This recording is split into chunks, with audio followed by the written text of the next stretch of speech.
ಪ್ರೀತಿಯ ಮಕ್ಕಳೇ, ಸಂವೇದ ಈ ಕ್ಲಾಸ್ ಕಲಿಕಾ ಕಾರ್ಯಕ್ರಮಕ್ಕೆ ತಮ್ಮೆಲ್ಲರಿಗೂ ಆತ್ಮೀಯ ಸ್ವಾಗತ. ಮಕ್ಕಳೇ, ಕಳೆದ ಅವಧಿಯಲ್ಲಿ ನಾವು ಯಾವ ಘಟಕ ಚರ್ಚೆ ಮಾಡ್ತಿದ್ದೀವಿ ನೆನಪಿದೆಯಾ? ಹೌದು, ಸಂಖ್ಯಾಶಾಸ್ತ್ರ. ಈ ಘಟಕದ ಕೊನೆಯ ಅವಧಿಗೆ ನಾವಿವತ್ತು ಬಂದಿದ್ದೀವಿ ಮಕ್ಕಳೇ. ಈ ಅವಧಿಯಲ್ಲಿ ಏನೇನು ಚರ್ಚೆ ಮಾಡ್ತೀವಿ ಅಂತ ನೋಡೋಕ್ಕೆ ಮುಂಚೆ ಹಿಂದಿನ ಅವಧಿಯಲ್ಲಿ ಏನೆಲ್ಲ ಕಲ್ತಿದ್ವಿ ಅದನ್ನೊಮ್ಮೆ ನೆನಪಿಸ್ಕೊಂಬರೋಣವೇ? ಹೌದು, ಹಾಗಾದರೆ ಮೊದಲನೇ ಪ್ರಶ್ನೆ ಬರ್ತಿದೆ, ಗಮನಿಸಿ. ಈ ಒಂದು ನಕ್ಷೆಯ ವಿಧವನ್ನು ಅಥವಾ ಈ ನಕ್ಷೆಗೆ ಏನಂತ ಕರಿತೀವಿ ಅನ್ನೋದನ್ನು ಹೇಳ್ಬೋದಾ? ಹೆಸರನ್ನು ಹೇಳ್ಬೋದಾ? ಯೋಚನೆ ಮಾಡಿ. ಈ ನಕ್ಷೆಯ ಹೆಸರೇನು? ಹೌದು, ಇದನ್ನು ಆಯತ ನಕ್ಷೆ ಅಥವಾ ಊತಕ ನಕ್ಷೆ ಅಂತ ಹೇಳಿ ಕರಿತೀವಿ. ಇಂಗ್ಲೀಷ್ನಲ್ಲಿ ಇದನ್ನು ಹಿಸ್ಟೋಗ್ರಾಮ್ ಅಂತ ಕರೀತಾರೆ. ಎರಡನೇ ಪ್ರಶ್ನೆ ನೋಡೋಣವಾ? ಮತ್ತೊಂದು ಪ್ರಶ್ನೆ ಬರ್ತಿದೆ, ಗಮನಿಸಿ. ಈ ನಕ್ಷೆಯನ್ನು ಗಮನಿಸ್ತಾ ಈ ಪ್ರಶ್ನೆಗೆ ಉತ್ತರ ಬರೀಬೇಕಿದೆ. 50ರಿಂದ 60 ಈ ವರ್ಗಾಂತರದ ಆವೃತ್ತಿ ಎಷ್ಟು ಅಂತ ಹೇಳಬೇಕು. ನಕ್ಷೆನ ಸರಿಯಾಗಿ ಗಮನಿಸಿ, ಆವೃತ್ತಿ ಎಷ್ಟಿದೆ ಅಂತ ಹೇಳೋಕ್ಕೆ ಪ್ರಯತ್ನ ಪಡಿ. ಸೊ 50ರಿಂದ 60 ಆ ಮಿತಿಯಲ್ಲಿ ಎತ್ತರ, ಆಯ್ತು, ಎತ್ತರ ಗಮನಿಸಿ ಎಷ್ಟಿದೆ? 7. ಹಾಗಾದರೆ ಆವೃತ್ತಿ ಎಷ್ಟಿರಬೇಕು? 7. ಸರಿಯಲ್ಲ ಮಕ್ಕಳೇ? ರೈಟ್. ಇನ್ನೊಂದು ಪ್ರಶ್ನೆ ನೋಡೋಣವಾ? ಗಮನಿಸಿ. ಈ ಪ್ರಶ್ನೆ ಒಟ್ಟು ಪ್ರಾಪ್ತಾಂಕಗಳ ಸಂಖ್ಯೆ ಎಷ್ಟಿದೆ ಅಂತ ಕೇಳ್ತಾರೆ. ಪ್ರಾಪ್ತಾಂಕಗಳ ಸಂಖ್ಯೆ ಎಷ್ಟು ಅನ್ನೋದನ್ನು ಹೇಗೆ ಹೇಳಲಿಕ್ಕಾಗತ್ತೆ? ನಿಮ್ಗೆ ಗೊತ್ತಿದೆ, ಮೊದಲು ಆಯತಗಳ ಅಗಲಗಳನ್ನು ಗಮನಿಸ್ಕೊಳ್ಳಿ. ಇಲ್ಲಿ ಅಗಲಗಳೆಲ್ಲ ಸಮ ಇದೆ. ಹಾಗಾದರೆ ಈ ಎಲ್ಲ ಆಯತಗಳ ವಿಸ್ತೀರ್ಣಗಳ ಒಟ್ಟು ಮೊತ್ತ ನಮಗೇನು ಕೊಡುತ್ತೆ? ಒಟ್ಟು ಪ್ರಾಪ್ತಾಂಕಗಳ ಸಂಖ್ಯೆಯನ್ನು ಕೊಡುತ್ತೆ.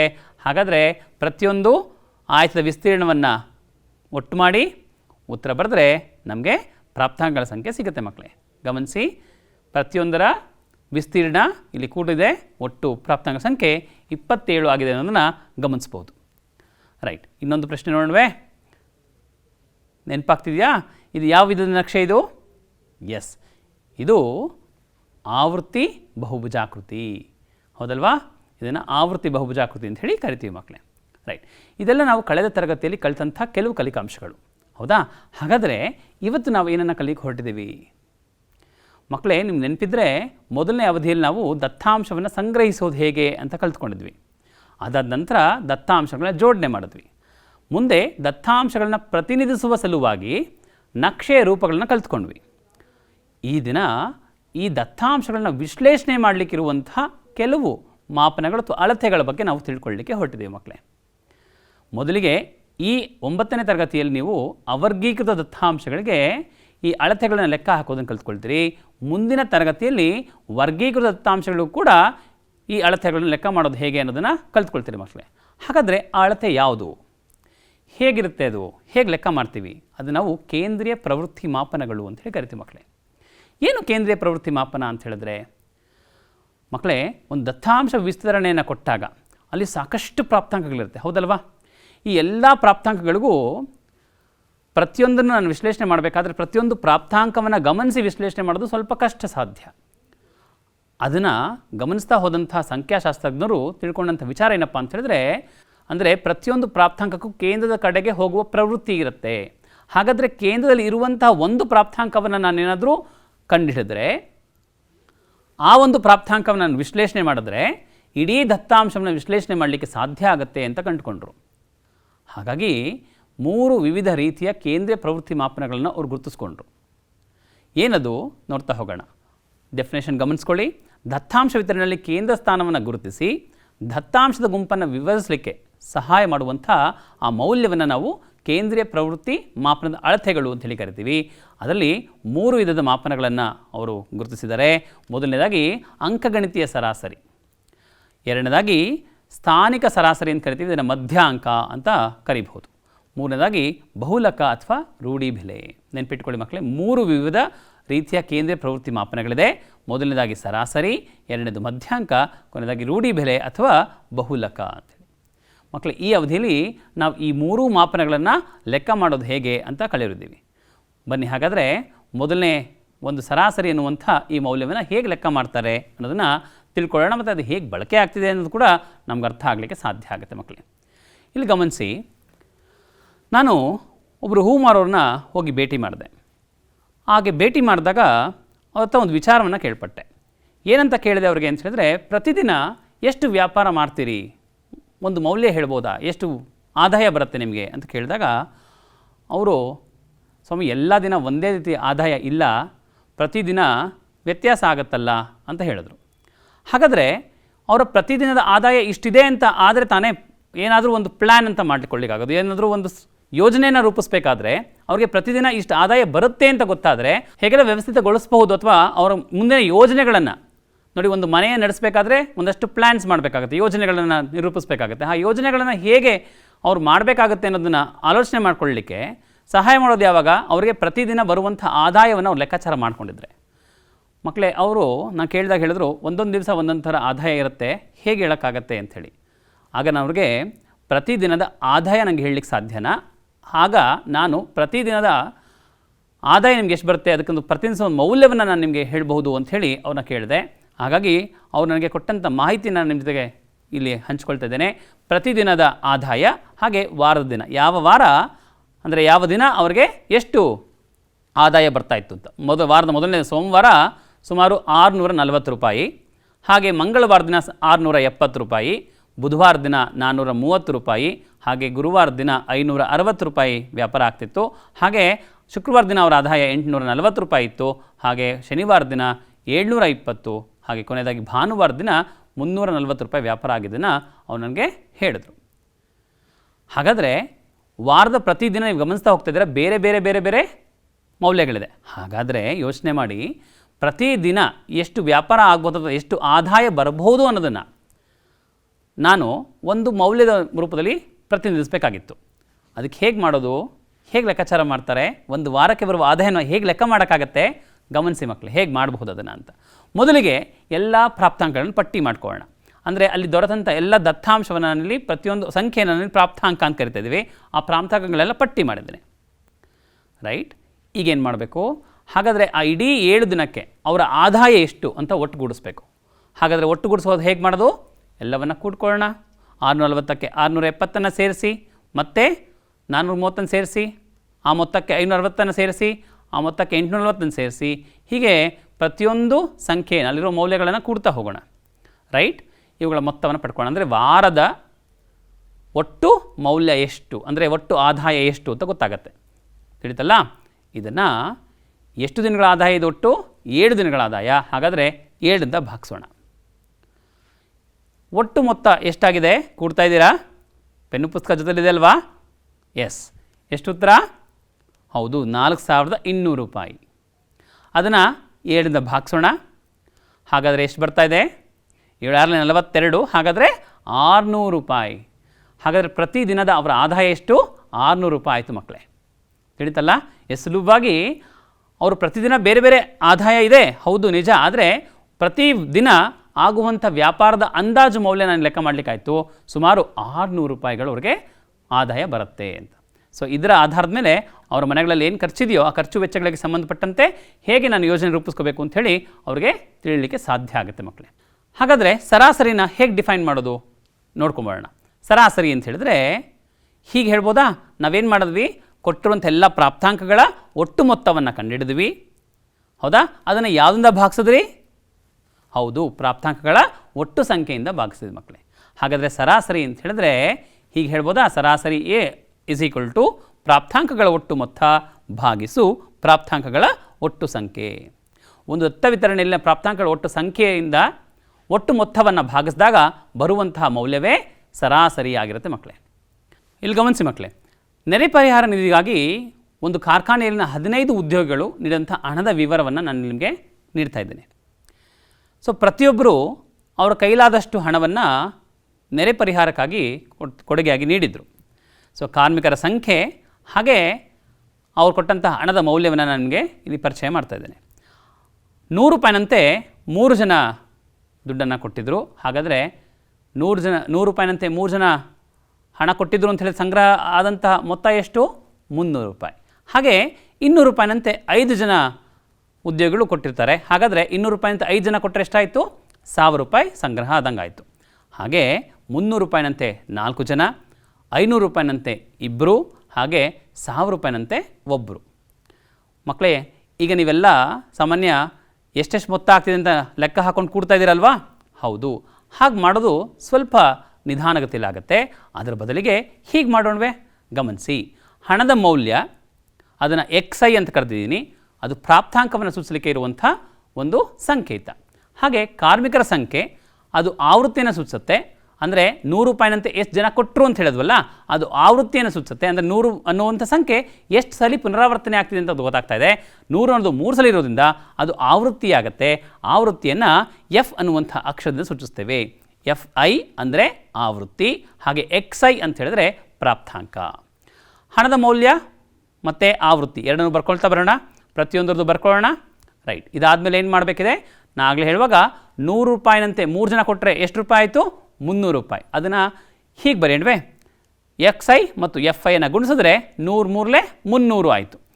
ಅಂದರೆ 100ನ್ನು 3 ಬಾರಿ ಕೂಡುವುದು ಒಂದೇ, 100ನ್ನು 3ರಿಂದ ಗುಣಿಸೋದಾಗಲೂ ಬರುವಂಥ ಉತ್ತರ ಒಂದೇ ಆಗಿರುತ್ತೆ ಮಕ್ಕಳೇ. ಹಾಗೆ 200ನ್ನು 5 ಜನ ಕೊಟ್ಟಿದ್ದಾರೆ. ಹಾಗಾದರೆ 200 ರೂಪಾಯಿನಂತೆ 5 ಜನ ಕೊಟ್ಟರೆ 1000 ರೂಪಾಯಿ ಆಯಿತು. ಅದನ್ನು ನಾನು ಹೀಗೆ ಬರಿಬೋದಾ, 200 × 5, ಹಾಗಾದರೆ ಅದು 1000 ಆಯಿತು. ಹಾಗೆ 300 ರೂಪಾಯಿನಂತೆ 4 ಜನ ಕೊಟ್ಟಿದ್ದಾರೆ, ಒಟ್ಟು ಮೊತ್ತ 1200 ಆಯಿತು. ಅದನ್ನು ಹೀಗೆ ಬರಿತೀವಲ್ವಾ, 300 × 4. ನೀವು ಗಮನಿಸ್ತಾ ಇದ್ದರೆ ಅಲ್ಲಿ ಹಣದ ಮೌಲ್ಯ ಮತ್ತು ಕಾರ್ಮಿಕ ಸಂಖ್ಯೆಯನ್ನು ಗುಣಿಸಿ ಒಟ್ಟು ಮೊತ್ತವನ್ನು ಬರಿತಾ ಹೋಗ್ತಾ ಇದ್ದೀವಿ. ಹಾಗೆ 500 × 2 ಎಷ್ಟಾಯಿತು, 1000 ರೂಪಾಯಿ ಆಯಿತು. 1000 ರೂಪಾಯಿನಂತೆ ಒಬ್ಬರು ಕೊಟ್ಟಿದ್ದಾರೆ, ಅದು ಕೂಡ 1000ನೇ ಆಯಿತು. ರೈಟ್, ಹಾಗಾದರೆ ಒಟ್ಟು ಮೊತ್ತ ಲೆಕ್ಕ ಹಾಕೋಣ. ಎಷ್ಟಿದೆ ಒಟ್ಟು ಮೊತ್ತ? ಹೌದು, ಇಲ್ಲಿ ಸಂಗ್ರಹಿಸೋದು ಒಟ್ಟು ಹಣ ಎಷ್ಟಪ್ಪ ಅಂತ ಹೇಳಿದ್ರೆ 4500 ರೂಪಾಯಿ ಕಲೆಕ್ಟ್ ಆಗಿದೆ ಮಕ್ಕಳೇ. ಹೌದಾ? ಈಗ ನಮಗೆ ಒಟ್ಟು ಹಣ ಸಂಗ್ರಹ ಆಗಿದೆ ಎಷ್ಟು ಅಂತ ಗೊತ್ತಾಯಿತು. ಹಾಗಾದರೆ ಆ ಕಂಪನಿಯಲ್ಲಿ ಪ್ರತಿಯೊಬ್ಬರು ಅಂದಾಜು ಎಷ್ಟು ಮೌಲ್ಯವನ್ನು, ಅಂದರೆ ಎಷ್ಟು ಹಣವನ್ನು ಕೊಟ್ಟಿರಬಹುದು, ಕೊಡುಗೆಯಾಗಿ ದಾನವಾಗಿ ಕೊಟ್ಟಿರಬಹುದು ಅಂತ ನಾವು ಲೆಕ್ಕಾಚಾರ ಮಾಡೋದಾದರೆ ಹೇಗೆ ಲೆಕ್ಕ ಮಾಡ್ತೇವೆ? ಸೊ ಸರಾಸರಿ ಈಸ್ ಈಕ್ವಲ್ ಟು, ನಿಮ್ಗಾಗಲೇ ಗೊತ್ತಿದೆ, ಪ್ರಾಪ್ತಾಂಕಗಳ ಒಟ್ಟು ಮೊತ್ತ ಭಾಗಿಸು ಪ್ರಾಪ್ತಾಂಕಗಳ ಒಟ್ಟು ಸಂಖ್ಯೆ. ಇಲ್ಲಿ ಪ್ರಾಪ್ತಾಂಕಗಳ ಒಟ್ಟು ಮೊತ್ತ ಅಂದರೆ ಯಾವುದು ಬರಿಬೇಕಾಗತ್ತೆ? ಸಂಗ್ರಹಿಸಲಾದ ಒಟ್ಟು ಹಣ ಪ್ರಾಪ್ತಾಂಕಗಳ ಒಟ್ಟು ಮೊತ್ತ ಆಗಿರುತ್ತೆ. ಹಾಗಾದರೆ 4500 ರೂಪಾಯಿ ಬರೀಬೇಕು. ಭಾಗಿಸು ಪ್ರಾಪ್ತಾಂಕಗಳ ಒಟ್ಟು ಸಂಖ್ಯೆ. ಇಲ್ಲಿ ಒಟ್ಟು ಕಾರ್ಮಿಕರ ಸಂಖ್ಯೆ ಎಷ್ಟಿತ್ತು? 15 ಜನ. ಹಾಗಾದರೆ 15 ಅಂತ ಬರ್ಕೊಳ್ಳೋಣ ಮಕ್ಕಳೇ. ಈಗ 15 ಮತ್ತು 4500ನ ಭಾಗಿಸಿ ಉತ್ತರ ಬರೆದ್ರೆ ನಮಗೆ ಉತ್ತರ ಸಿಗುತ್ತೆ. ಸರಾಸರಿ ಈಸ್ ಈಕ್ವಲ್ ಟು 300 ರೂಪಾಯಿ. ಹಾಗಾದರೆ ಅಂದಾಜು 300 ರೂಪಾಯಿನಂತೆ ಪ್ರತಿಯೊಬ್ಬರು, ಅಂದರೆ 15 ಜನ ಇದ್ದರು, 15 ಜನನು 300 ರೂಪಾಯಿನಂತೆ ಕೊಟ್ಟರು 4500 ಆಗುತ್ತೆ. ಆದರೆ ಇಲ್ಲಿ ಪ್ರತಿಯೊಬ್ಬರು ಬೇರೆ ಬೇರೆ ಮೌಲ್ಯವನ್ನೇ ಕೊಟ್ಟಿದ್ದಾರೆ, ಇಲ್ಲ ಅಂತಲ್ಲ.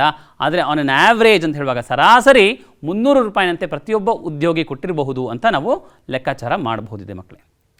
ತಿಳಿತಲ್ಲ? ರೈಟ್. ಹಾಗಾದರೆ ಮುಂದಿನ ಒಂದು ಕೇಂದ್ರೀಯ ಪ್ರವೃತ್ತಿ ಮಾಪನ ಮಧ್ಯಾಂಕ. ಸೊ ಹಾಗಾದರೆ ಮಧ್ಯಾಂಕ ಅಂದರೆ ಏನು? ಈಗಾಗಲೇ ನಾವು ಸರಾಸರಿ ಕಂಡುಹಿಡ್ತಾ ಇದ್ವಿ. ಸರಾಸರಿ ಕಂಡುಹಿಡಿಯುವಾಗಲೂ ನಮಗೆ ಕೇಂದ್ರದ ಮೌಲ್ಯ ಸಿಗ್ತಾ ಇತ್ತು. ಮತ್ತು ಮಧ್ಯಾಂಕ ಯಾಕೆ ಬೇಕಾಯಿತು? ಮಧ್ಯಾಂಕ ಲೆಕ್ಕ ಹಾಕೋದು ಹೇಗೆ? ಗಮನಿಸಿ ಮಕ್ಕಳೇ, ಮಧ್ಯಾಂಕ ಅಂದರೆ ಏನು? ತುಂಬ ಸುಲಭವಾಗಿ ಒಂದು ಸ್ಥಾನಿಕ ಸರಾಸರಿನ ಕೊಡುವಂಥ ಒಂದು ಪರ್ಟಿಕ್ಯುಲರ್ ಮೌಲ್ಯ ಅಂತ ಹೇಳಿದ್ರೆ ಅದು ನಾವು ಮಧ್ಯಾಂಕ ಅಂಥೇಳಿ ಕರಿತೀವಿ. ಅಂದರೆ ಕೊಟ್ಟಿರುವಂಥ ದತ್ತ ವಿತರಣೆಯಲ್ಲಿ ಆ ಪ್ರಾಪ್ತಾಂಕಗಳನ್ನು ಏರಿಕೆ ಅಥವಾ ಇಳಿಕೆ ಕ್ರಮದಲ್ಲಿ ಬರೆದು ಅದರಲ್ಲಿ ಬರುವಂಥ ಮಧ್ಯದ ಮೌಲ್ಯವನ್ನು ಗುರುತಿಸಿದ್ರೆ ಸಾಕು, ಅದೇ ಮಧ್ಯಾಂಕ ಆಗಿರುತ್ತೆ. ಮಧ್ಯದ ಬೆಲೆ, ಒಂದು ದತ್ತ ವಿತರಣೆಯಲ್ಲಿ ಮಧ್ಯದ ಸ್ಥಾನವನ್ನು ಆಕ್ಯುಪೈ ಮಾಡುವಂಥ ಆ ಒಂದು ಸಂಖ್ಯೆ ಏನಿದೆ ಅದು ನಾವು ಮಧ್ಯಾಂಕ ಅಂಥೇಳಿ ಕರಿತೀವಿ ಮಕ್ಕಳೇ. ಒಂದು ಎಕ್ಸಾಂಪಲ್ ನೋಡೋಣ. ಒಂದು ಪ್ರದೇಶದಲ್ಲಿ ಒಂದು ವಾರದ ತಾಪಮಾನಗಳನ್ನು ಡಿಗ್ರಿ ಸೆಲ್ಸಿಯಸ್ನಲ್ಲಿ ನೀಡಲಾಗಿದೆ. ಗಮನಿಸಿ, ಪ್ರತಿದಿನ ತಾಪಮಾನ ಎಷ್ಟಿತ್ತು ಅಂಥೇಳಿ ಇಲ್ಲಿ ನಮಗೆ ನೀಡಿದ್ದಾರೆ. ಈಗ ನಾವೇನು ಮಾಡಬೇಕು? ಮಧ್ಯಾಂಕದ ಹೇಳಿಕೆ ನೆನಪಿಸ್ಕೊಳ್ಳಿ. ಅದರ ವ್ಯಾಖ್ಯಾನ ಏನು ಹೇಳುತ್ತೆ? ದತ್ತಾಂಶ ವಿತರಣೆಯಲ್ಲಿ ಪ್ರಾಪ್ತಾಂಕಗಳನ್ನ ಏರಿಕೆ ಅಥವಾ ಇಳಿಕೆ ಕ್ರಮದಲ್ಲಿ ಬರೀಬೇಕು ಅಂತ. ಸೊ ನಾವಿಲ್ಲಿಗೇನು ಮಾಡೋಣ? ಈ ಪ್ರಾಪ್ತಾಂಕಗಳನ್ನ ಮೊದಲು ನಾನೀಗ ಇಳಿಕೆ ಕ್ರಮದಲ್ಲಿ ಬರಿತಾ ಇದ್ದೀನಿ. ಏರಿಕೆ ಕ್ರಮದಲ್ಲೂ ಬರಿಬಹುದು, ಇಳಿಕೆ ಕ್ರಮದಲ್ಲೂ ಬರಿಬಹುದು. ನಾನೀಗ ಇಳಿಕೆ ಕ್ರಮದಲ್ಲಿ ಇದನ್ನು ಜೋಡಿಸ್ತಾ ಇದ್ದೀನಿ ಮಕ್ಕಳೇ. ಗಮನಿಸ್ತಾ ಇದ್ದೀರಲ್ವಾ? 32 ಆಯಿತು, 28, 27, 26, 25, 21. ಈಗ ಮಧ್ಯದ ಮೌಲ್ಯವನ್ನು ಗುರುತಿಸಬೇಕು. ಸುಮ್ಮನೆ ಒಂದು ಚಟುವಟಿಕೆ ರೂಪದಲ್ಲಿ ಮಧ್ಯದ ಮೌಲ್ಯ ಗುರುತಿಸೋದು ಹೇಗೆ ನೋಡ್ಕೊಂಬರೋಣ. ನೋಡಿ, ಎರಡೂ ಕಡೆ ಅಂದರೆ ಎಡಭಾಗ ಮತ್ತು ಬಲಭಾಗದ ಒಂದು ಕೊನೆಯ ಸಂಖ್ಯೆಗಳೇನಿದೆಯಲ್ಲ ಅವೆರಡನ್ನೂ ಕ್ಯಾನ್ಸಲ್ ಮಾಡೋಣ. ಹೀಗೆ ಹುಡುಕ್ತಾ ಹೋಗೋಣ, ಮಧ್ಯಕ್ಕೆ ಬರೋಣ. ನೆಕ್ಸ್ಟು ಮತ್ತೆರಡನ್ನು ಕ್ಯಾನ್ಸಲ್ ಮಾಡೋಣ. ಮತ್ತೆರಡು ಕ್ಯಾನ್ಸಲ್ ಆಗುತ್ತೆ. ಕೊನೆಗೆ ಒಂದೇ ಒಂದು ಸಂಖ್ಯೆ ಉಳಿತಲ್ಲ, ಅದೇ ಮಧ್ಯಾಂಕ. ಹಾಗಾದರೆ 26 ಮಧ್ಯಾಂಕ ಆಗಿರುತ್ತೆ ಮಕ್ಕಳೇ. ಓ, ಪ್ರಶ್ನೆ ಬಂತಾ? ಮಧ್ಯದಲ್ಲಿ ಇವೆರಡು ಸಂಖ್ಯೆ ಸಿಕ್ಕಿದರೆ ಆ ಎರಡೂ ಸಂಖ್ಯೆಗಳ ಸರಾಸರಿನ ತಗೊಳ್ತಾ ಇದ್ವಿ. ಆ ಎರಡೂ ಸಂಖ್ಯೆಗಳನ್ನ ಕೂಡಿ ಅದನ್ನು 2ರಿಂದ ಭಾಗಿಸಿದ್ರೆ ಸಿಗುವಂಥ ಮೌಲ್ಯವೇ ಮಧ್ಯಾಂಕ ಆಗಿರುತ್ತೆ ಮಕ್ಕಳೇ. ತಿಳಿದಲ್ಲ? ಸೊ ಈ ಒಂದು ವಿತರಣೆಯಲ್ಲಿ 26 ಡಿಗ್ರಿ ಸೆಲ್ಸಿಯಸ್ ಅನ್ನೋದು ಮಧ್ಯಾಂಕ ಆಗಿದೆ. ರೈಟ್. ನೀವು ಹೇಳಿದ ಸೇರಿ ಅಕಸ್ಮಾತ್ ಪ್ರಾಪ್ತಾಂಕಗಳ ಸಂಖ್ಯೆ ಹೆಚ್ಚಾಗ್ಬಿಟ್ರೆ ನೋಡೋಣ ಹೇಗೆ ಮಾಡೋದು ಅದನ್ನು. ಈ ಥರ ಕ್ಯಾನ್ಸಲ್ ಮಾಡ್ಕೊಂಡು ಮಾಡೋಕ್ಕಾಗಲ್ವಲ್ಲ. 100-150 ಸಂಖ್ಯೆಗಳಿದ್ದರೆ ಮಧ್ಯದ ಮೌಲ್ಯವನ್ನು ಹುಡುಕೋದು ತುಂಬ ಕಷ್ಟ ಆದೀತು. ಸೊ ಅದಕ್ಕೆ ಏನು ಮಾಡ್ತೀವಿ ಅಂತ ಹೇಳಿದ್ರೆ ಬೇರೆ ಒಂದು ವಿಧಾನವನ್ನು ನಾವು ಕಂಡುಕೊಂಡಿದ್ದೇವೆ ಮಕ್ಕಳೇ. ಹೇಗೆ ಮಾಡೋದು ಅದನ್ನು ನೋಡ್ತಾ ಹೋಗೋಣ. ಗಮನಿಸಿ, ಪ್ರಾಪ್ತಾಂಕಗಳ ಸಂಖ್ಯೆಯ ಆಧಾರದ ಮೇಲೆ ನಾನು ಈ ಸೂತ್ರವನ್ನು ನಿರ್ಧರಿಸಬೇಕಾಗತ್ತೆ. ಪ್ರಾಪ್ತಾಂಕಗಳ ಒಟ್ಟು ಸಂಖ್ಯೆ n ಆಗಿದ್ದರೆ ಆ ಎನ್ನು ಬೆಸ ಸಂಖ್ಯೆ ಆಗಿದೆ ಅಂತ ಅಂದ್ಕೊಳ್ಳೋಣ. ನಿಮ್ಗೆ ಗೊತ್ತು, ಒಟ್ಟು ಪ್ರಾಪ್ತಾಂಕ ಸಂಖ್ಯೆಯನ್ನು ಎನ್ನಿಂದ ಸೂಚಿಸ್ತೇವೆ. ಆ ಎನ್ ಅನ್ನುವಂಥ ಬೆಲೆ, ಅದರ ಬೆಲೆ ಬೆಸ ಸಂಖ್ಯೆ ಬಂದರೆ ಆಗೇನು ಮಾಡಬೇಕಪ್ಪ ಮಧ್ಯಾಂಕವನ್ನು ಪಡೀಲಿಕ್ಕೆ ಅಂತ ಹೇಳಿದ್ರೆ ನಾವೇನು ಮಾಡ್ತೀವಿ ಅಂದರೆ n+1/2 ಇಷ್ಟನೇ ಪ್ರಾಪ್ತಾಂಕ ಆಯ್ತಲ್ಲ. ಹಾಗಂದರೆ n+1/2ನೇ ಪ್ರಾಪ್ತಾಂಕವೇ ಮಧ್ಯಾಂಕ ಆಗಿರುತ್ತೆ ಆ ವಿತರಣೆಯಲ್ಲಿ ಅಂತ ಹೇಳುತ್ತೆ. ಹಾಗಾದರೆ ಏನಾದರೂ ಸಮಸಂಖ್ಯೆ ಆಗಿಬಿಟ್ರೆ, ನಾನು ಆಗಲೇ ಹೇಳಿದೆ ಮಧ್ಯದಲ್ಲಿ 2 ಬೆಲೆಗಳು ಸಿಗುತ್ತೆ ಅಂತ. ಅದನ್ನು ಹೇಗೆ ಗುರ್ಸೋಕ್ಕಾಗತ್ತೆ? ಗಮನಿಸಿ, n/2ನೇ ಪ್ರಾಪ್ತಾಂಕ ಪ್ಲಸ್ n/2 ಪ್ಲಸ್ 1ನೇ ಪ್ರಾಪ್ತಾಂಕ, ಈ 2 ಪ್ರಾಪ್ತಾಂಕಗಳನ್ನ ಗುರುತಿಸಿ ಅವುಗಳ ಸರಾಸರಿಯನ್ನು ತಗೊಂಡ್ರೆ ನನಗೆ ಮಧ್ಯಾಂಕ ಸಿಗುತ್ತೆ. ತಿಳಿತಲ್ಲ ಮಕ್ಕಳೇ? 2 ಸೂತ್ರಗಳನ್ನು ಬಳಸ್ತಾ ಇದ್ದೀವಿ ನಾವು. ಒಂದು ಸಮಸಂಖ್ಯೆ ಆಗಿರುವಾಗ, ಇನ್ನೊಂದು ಬೆಸ ಸಂಖ್ಯೆ ಆಗಿರುವಾಗ. ಸೊ ಎರಡರದ್ದು ಒಂದೊಂದು ಉದಾಹರಣೆಯನ್ನು ನೋಡ್ಕೊಂಬರೋಣ. ಹಣ್ಣನ್ನು ತಿನ್ನುವಂಥ ಸ್ಪರ್ಧೆಯನ್ನು ಏರ್ಪಡಿಸಲಾಗಿತ್ತು ಶಾಲೆಯಲ್ಲಿ. ಅಲ್ಲಿ ಸುಮಾರು 15 ವಿದ್ಯಾರ್ಥಿಗಳಿಗೆ ಈ ಒಂದು ಆಟ ಆಡಲಿಕ್ಕೆ ಕೊಡಲಾಯಿತು. ಏನು ಮಾಡಬೇಕು, ಅವರು ಕಿತ್ತಳೆ ಹಣ್ಣುಗಳನ್ನು ಇಟ್ಟಿದ್ದರು. ಆ ಕಿತ್ತಳೆ ಹಣ್ಣನ್ನು ತಿನ್ನಬೇಕಿತ್ತು. ಅವರು ತಿನ್ನಲಿಕ್ಕೆ ತೆಗೆದುಕೊಂಡಂಥ ಸಮಯವನ್ನು ಅಲ್ಲಿ ದಾಖಲು ಮಾಡ್ತಾಯಿದ್ರು. ಆ ಸಮಯವನ್ನು ಇಲ್ಲಿ ಸೆಕೆಂಡ್ಗಳಲ್ಲಿ ದಾಖಲು ಮಾಡಿದ್ದಾರೆ. ಗಮನಿಸಿ ಮಕ್ಕಳೇ. ಸೊ ಒಬ್ಬರು 153 ಸೆಕೆಂಡಲ್ಲಿ ತಿಂದರೆ, ಇನ್ನೊಬ್ಬರು 149 ಸೆಕೆಂಡ್ಗಳಲ್ಲಿ ತಿಂದಿದ್ದಾರೆ, ಇನ್ನೊಬ್ಬರು 123 ಸೆಕೆಂಡ್. ಹೀಗೆ ಪ್ರತಿಯೊಬ್ಬರು 15 ವಿದ್ಯಾರ್ಥಿಗಳು ಬೇರೆ ಬೇರೆ ಸಮಯವನ್ನು ತಗೊಂಡು, ಕೆಲವರು ಅಷ್ಟೇ ಸಮವಾಗಿ ಸಮಯವನ್ನು ತಗೊಂಡು ಕೂಡ ಕಿತ್ತಳೆ ಹಣ್ಣನ್ನು ಬಿಡಿಸಿ ತಿಂದಿರೋದನ್ನು ನಾವು ಗಮನಿಸ್ತಾ ಇದ್ದೀವಿ. ನಮಗೀಗ ಇದರ ಮಧ್ಯಾಂಕ ಬೇಕು. ಹೇಗೆ ಲೆಕ್ಕಾಚಾರ ಮಾಡೋದು ನೋಡೋಣ. ಹೇಗೆ ಮಾಡಬೇಕು? ಮೊದಲು ಎಷ್ಟು ಸಂಖ್ಯೆಗಳಿದೆ ಅಂತ ನೋಡಿ. ಒಟ್ಟು ಪ್ರಾಪ್ತಾಂಕ ಸಂಖ್ಯೆ ಆಗಲೇ ನೋಡಿರೋ ಹಾಗೆ 15 ವಿದ್ಯಾರ್ಥಿಗಳಿದ್ದಾರೆ. ಹಾಗಾದರೆ 15 ಅನ್ನೋದು ಬೆಸ ಸಂಖ್ಯೆಯೋ ಸಮಸಂಖ್ಯೆಯೋ? ಬೆಸ ಸಂಖ್ಯೆ. ಹಾಗಾದರೆ ಬೆಸ ಸಂಖ್ಯೆ ಇರುವಾಗ ಎನ್ ಮಧ್ಯಾಂಕವನ್ನು ಲೆಕ್ಕ ಮಾಡಿಕಿರೋ ಸೂತ್ರ ನೆನಪಿಸ್ಕೊಳ್ಳಿ. ಏನು ಮಾಡ್ತೀವಿ? n+1/2ನೇ ಪ್ರಾಪ್ತಾಂಕ ಬೇಕು. ಅದಕ್ಕೆ ಮುಂಚೆ ಏನು ಮಾಡಬೇಕು?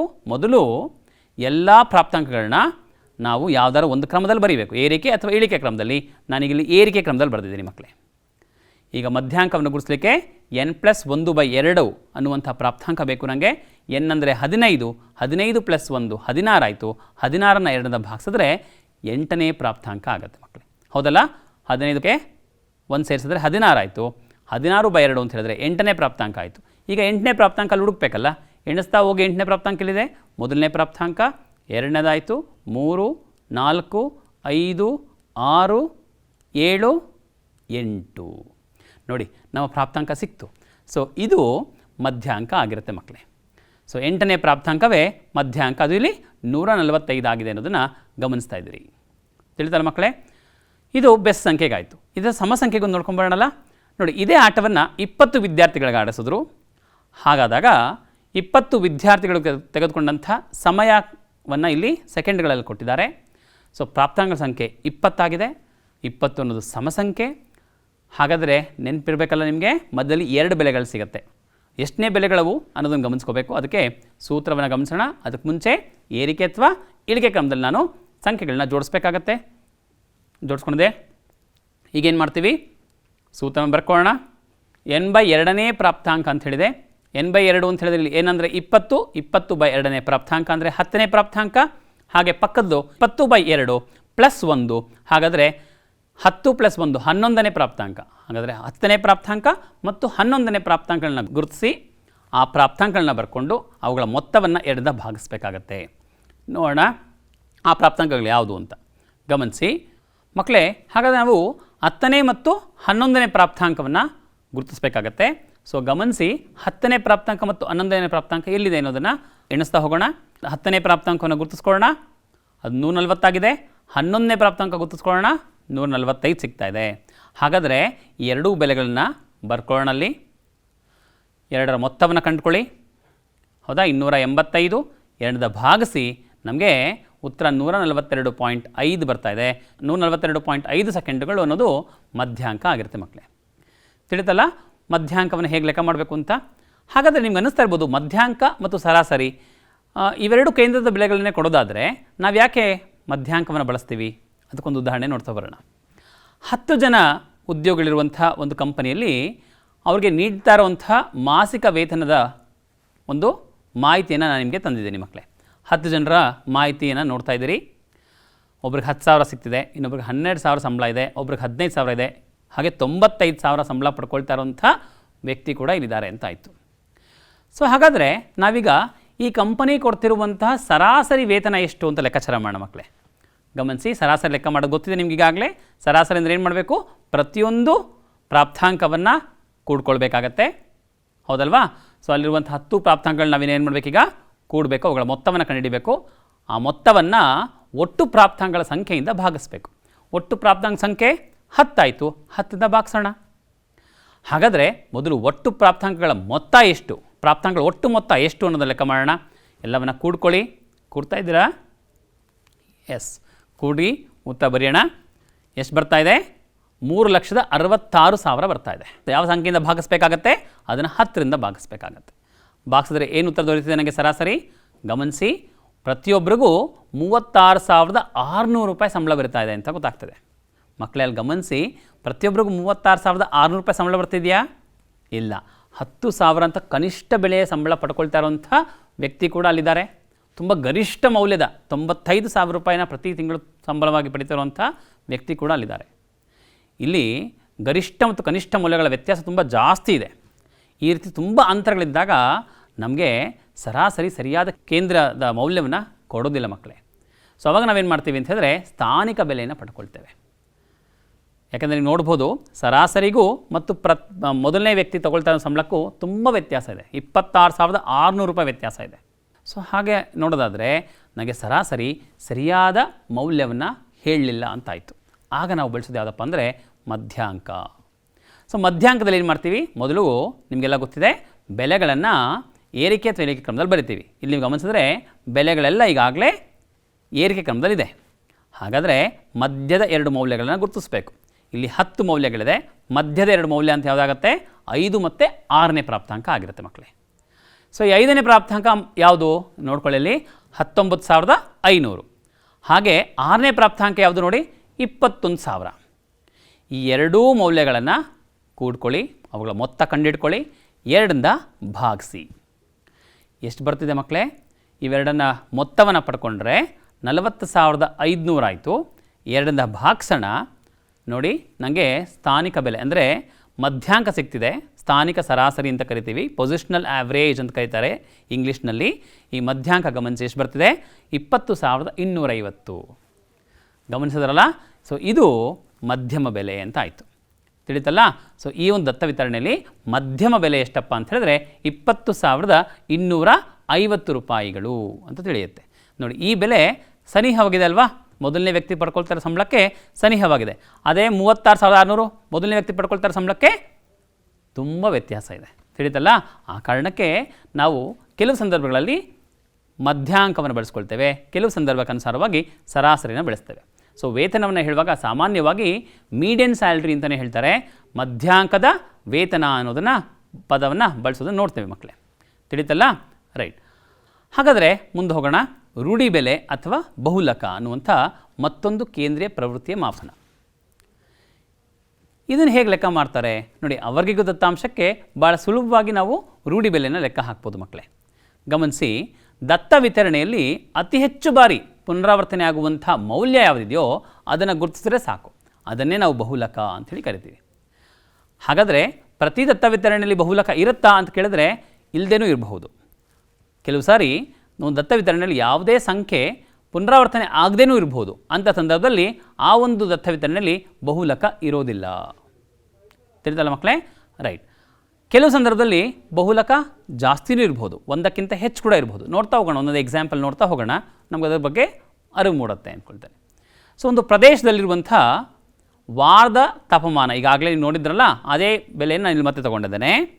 ಸೊ ವಾರ ತಾಪಮಾನ ಬರಿತಾ ಇದ್ದೇನೆ. ಗಮನಿಸಿ, ಇದರಲ್ಲಿ 26 ಅನ್ನುವಂಥ ಈ ಒಂದು ತಾಪಮಾನ ಏನಿದೆಯಲ್ಲ, 26 ಡಿಗ್ರಿ ಸೆಲ್ಸಿಯಸ್ ತಾಪಮಾನ 2 ದಿನ ದಾಖಲಾಗಿದೆ ಮಕ್ಕಳೇ. ಅಂದರೆ ಗರಿಷ್ಠವಾಗಿ 26 ಅನ್ನೋದು 2 ಸಲ ರಿಪೀಟ್ ಆಗಿದೆ, ಉಳಿದ ಯಾವ ಸಂಖ್ಯೆಗಳು ಅಲ್ಲಿ ರಿಪೀಟ್ ಆಗಿಲ್ಲ ಅನ್ನೋದನ್ನು ನಾವು ನೋಡ್ತಾ ಇದ್ದೀವಿ. ಹಾಗಾದರೆ ಈ ಒಂದು ದತ್ತ ವಿತರಣೆಯ ಬಹುಲಕ ಎಷ್ಟಪ್ಪ ಅಂತ ಹೇಳಿದ್ರೆ ಅದು 26 ಡಿಗ್ರಿ ಸೆಲ್ಸಿಯಸ್ ಆಗಿರುತ್ತೆ. ತಿಳಿತಲ್ಲ, ಎಷ್ಟು ಸುಲಭವಾಗಿ ಸಿಗ್ತಲ್ಲ, ಬಹುಲಕ ಬಹಳ ಸುಲಭವಾಗಿ ಗುರುತಿಸಲಿಕ್ಕೆ ಸಾಧ್ಯ ಆಗುತ್ತೆ ಮಕ್ಕಳೇ. ಮುಂದೆ ಇನ್ನೊಂದು ಪ್ರಶ್ನೆ ನೋಡೋಣ. ಒಬ್ಬ ಪ್ರಖ್ಯಾತ ಕ್ರಿಕೆಟ್ ಆಟಗಾರ ತಾನು ಆಡಿದಂಥ 10 ಪಂದ್ಯಗಳಲ್ಲಿ ಪಡೆದಂಥ ರನ್ನುಗಳ ವಿವರವನ್ನು ನಾವಿಲ್ಲಿ ಪಡ್ಕೊಂಡಿದ್ದೀನಿ. ಗಮನಿಸಿ, ಆ 10 ಆಟಗಳಲ್ಲಿ ಅವನು ದಾಖಲು ಮಾಡಿದಂಥ ರನ್ನುಗಳು ಇದು. ಇಲ್ಲಿ ಯಾವ್ಯಾವ ಸಂಖ್ಯೆ ಪುನರಾವರ್ತನೆ ಆಗ್ತಿದೆ ಗಮನಿಸಿ. ಹೌದು, 57 ಇದೆ ಅಲ್ವಾ? ಎಸ್, 57 ಇನ್ನೊಂದ್ಸಲ ಇದೆ ನೋಡಿ. ಹೌದು, 57 ಇಲ್ಲಿ 2 ಸರ್ತಿ ರಿಪೀಟ್ ಆಗ್ತಿದೆ, 2 ಬಾರಿ ಪುನರಾವರ್ತನೆ ಆಗ್ತಿದೆ ಅಂತ ಗೊತ್ತಾಗ್ತಿದೆ ಮಕ್ಕಳೇ. ನೋಡಿ, ಅಲ್ಲಿ ಇನ್ನೊಂದು ಸಂಖ್ಯೆ ಎದೊಳ್ತಾ ಇದೆ. ಇಲ್ಲ ಸರ್, ನಾನು ಇನ್ನೂ ಹೆಚ್ಚು ಬಾರಿ ಪುನರಾವರ್ತನೆ ಆಗಿದ್ದೀನಿ, ನನ್ನನ್ನು ಗಮನಿಸಿ ಅಂತ 42 ಮುಂದೆ ಬರ್ತಾ ಇದೆ. ಹೌದಾ? 42 ಒಂದು ಸಲ ಆಯಿತು, 42 2 ಸಲ ಆಯಿತು, 42 ಮತ್ತೊಮ್ಮೆ ಇದೆ.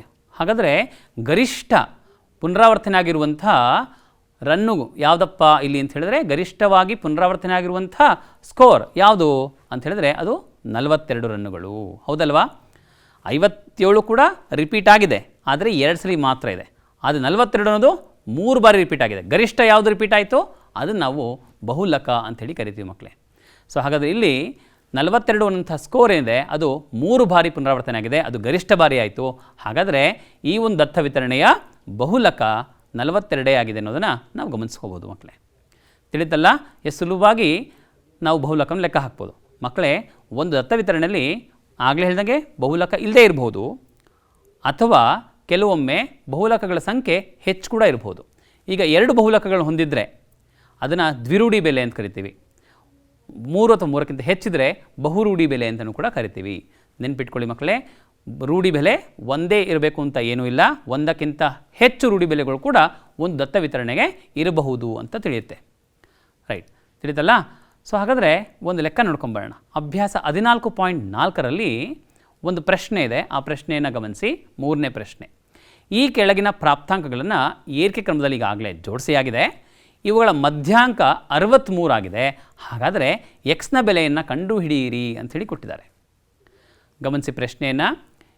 ಈಗಾಗಲೇ ಅವ್ರು ಹೇಳಿರೋ ಹಾಗೆ ಈ ಎಲ್ಲ ಬೆಲೆಗಳು ಏರಿಕೆ ಕ್ರಮದಲ್ಲಿ ಬರೆದಾಗಿದೆ.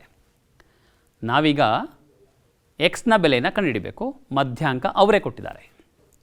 ಹೇಗೆ ಮಾಡೋದು? ಮಧ್ಯಾಂಕ ಲೆಕ್ಕಿಸಬೇಕಾದ್ರೆ ಮೊದಲನೇ ಸ್ಟೆಪ್ ಏರಿಕೆ ಕ್ರಮದಲ್ಲಿ ಬರೆಯೋದು ಈಗಾಗಲೇ ಬರೆದಾಗಿದೆ. ಇದರಲ್ಲಿ ಮಧ್ಯದ ಬೆಲೆಗಳನ್ನ ನೋಡಬೇಕಾಗತ್ತೆ. ಗಮನಿಸಿ, ಎಷ್ಟು ಪ್ರಾಪ್ತಾಂಕಗಳಿದೆ ಇಲ್ಲಿ? ಪ್ರಾಪ್ತಾಂಕಗಳ ಸಂಖ್ಯೆ 10. 10 ಅನ್ನೋದು ಬೆಸ ಸಂಖ್ಯೆಯೋ ಸಮಸಂಖ್ಯೆಯೋ? ಹೌದು, ಅದು ಸಮಸಂಖ್ಯೆ. ಸಮಸಂಖ್ಯೆ ಆದರೆ ಮಧ್ಯದಲ್ಲಿ ಎಷ್ಟು ಬೆಲೆಗಳು ಸಿಗುತ್ತೆ? ನಮಗೆ 2 ಬೆಲೆಗಳು ಸಿಗುತ್ತೆ. ಆ 2 ಬೆಲೆಗಳನ್ನು ಬಳಸ್ಕೊಂಡು ನಾನು ಮಧ್ಯಾಂಕವನ್ನು ಲೆಕ್ಕ ಮಾಡಬೇಕಾಗತ್ತೆ. ಇಲ್ಲಿ ಮಧ್ಯದ 2 ಬೆಲೆಗಳು ಯಾವುದಾಗಿರುತ್ತೆ? 5ನೇ ಮತ್ತು 6ನೇ ಪ್ರಾಪ್ತಾಂಕ ಆಗಿರುತ್ತೆ ಮಕ್ಕಳೇ. ಹೌದಲ್ವಾ? 10ನ್ನು 2ರಿಂದ ಭಾಗಿಸಿದ್ರೆ 5 ಸಿಗುತ್ತೆ, 5ನೇ ಪ್ರಾಪ್ತಾಂಕ ಆಯಿತು. 5 + 1 6ನೇ ಪ್ರಾಪ್ತಾಂಕ ಆಗುತ್ತೆ. ಹಾಗಾದರೆ 5ನೇ ಪ್ರಾಪ್ತಾಂಕ ಮತ್ತು 6ನೇ ಪ್ರಾಪ್ತಾಂಕ ಯಾವುದಪ್ಪ ಅನ್ನೋದನ್ನು ಗುರುತಿಸ್ಕೋಬೇಕು. ನೋಡೋಣ, ಪಟ್ಟಿ ಬರ್ಕೊಳ್ಳೋಣ. 5 ಮತ್ತು 6ನೇ ಪ್ರಾಪ್ತಾಂಕ ಯಾವುದು ಅಂತ ನೋಟ್ ಮಾಡೋಣ. ಆ 5 ಮತ್ತು 6ನೇ ಪ್ರಾಪ್ತಾಂಕ ಅಲ್ಲಿ ಗಮನಿಸ್ತಾ ಇದ್ದೀರಿ, ಎಕ್ಸ್ ಮತ್ತು ಎಕ್ಸ್ ಪ್ಲಸ್ 2. 5ನೇ ಪ್ರಾಪ್ತಾಂಕ ಎಕ್ಸ್ ಆಗಿದೆ, 6ನೇ ಪ್ರಾಪ್ತಾಂಕ ಎಕ್ಸ್ ಪ್ಲಸ್ 2 ಆಗಿದೆ. ಈಗ ಬೆಲೆಗಳನ್ನ ಆದೇಶ ಮಾಡಿದ್ದೀನಿ. ಮಧ್ಯಾಂಕ 63, 5ನೇ ಪ್ರಾಪ್ತಾಂಕ ಎಕ್ಸ್ ಆಯಿತು, 6ನೇ ಪ್ರಾಪ್ತಾಂಕ ಎಕ್ಸ್ ಪ್ಲಸ್ 2 ಆಗಿದೆ. ಈಗ ಮುಂದಿನ ಹಂತ ಏನು ಮಾಡಬೇಕು? ಎಕ್ಸ್ಗೆ ಎಕ್ಸನ್ನು ಸೇರಿಸಿ 2 ಎಕ್ಸ್ ಆಯಿತು ಅಂತ ಬರ್ಕೊಳ್ಳೋಣ. ಆನಂತರ 63 ಮತ್ತು 2 ಓರೆ ಗುಣಕಾರ ಮಾಡಿ ಗುಣಿಸ್ಕೊಳ್ಳೋಣ. 63ಕ್ಕೆ 2ಅನ್ನು ಗುಣಿಸಿದ್ರೆ 126 ಆಯಿತು. = 2x + 2 ಹಾಗೇ ಇದೆ ಬಲಭಾಗದಲ್ಲಿ. ನಂತರ ಏನು ಮಾಡಬೇಕು? 120ರಲ್ಲಿ 2ಅನ್ನು ಕಳಿಬೇಕು, ಅದು 2xಗೆ ಸಮ ಆಗುತ್ತೆ. 126ರಲ್ಲಿ 2ಅನ್ನು ಕಳೆದ್ರೆ 124 ದೊರೀತಾ ಇದೆ. ಸೊ 124ಅನ್ನು 2ರಿಂದ ಭಾಗಿಸೋಣ, ನನಗೆ ಎಕ್ಸ್ನ ಬೆಲೆ ಸಿಗುತ್ತೆ. ಎಕ್ಸ್ ಅಂದರೆ 62. ತಿಳಿದಲ್ಲ? ಎಷ್ಟು ಸುಲಭವಾಗಿ ಮಧ್ಯಾಂಕವನ್ನು ಲೆಕ್ಕ ಹಾಕ್ಬೋದು ಮಕ್ಕಳೇ. ನಾವು ಇವತ್ತೇನೆಲ್ಲ ಕಲ್ತಿದ್ದೀವೋ ಇದೆಲ್ಲ ಅವರ್ಗೀಕೃತ ದತ್ತಾಂಶಕ್ಕೆ ಮಾತ್ರ. ಮತ್ತು ನೆನಪಿರಲಿ, ಈ ಕೇಂದ್ರೀಯ ಪ್ರವೃತ್ತಿ ಮಾಪನಗಳು ಎಲ್ಲ ಸಂದರ್ಭದಲ್ಲೂ ಎಲ್ಲ ರೀತಿಯ ವಿಶ್ಲೇಷಣೆಗಳು ಮಾಡಲಿಕ್ಕೆ ಸಾಧ್ಯ ಆಗೋದಿಲ್ಲ.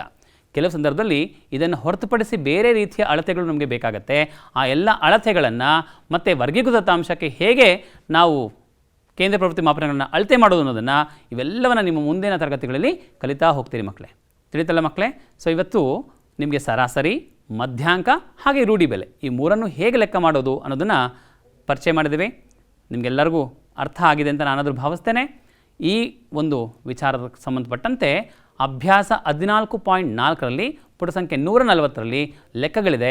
ಆ ಎಲ್ಲ ಲೆಕ್ಕಗಳನ್ನ ಬಿಡಿಸಲಿಕ್ಕೆ ಪ್ರಯತ್ನ ಪಡಿ ಮಕ್ಕಳೇ. ಸೊ ಇಲ್ಲಿಗೆ ಸಂಖ್ಯಾಶಾಸ್ತ್ರದ 3 ಅವಧಿಗಳು ಮುಕ್ತಾಯ ಆಗಿದೆ. ಧನ್ಯವಾದಗಳು.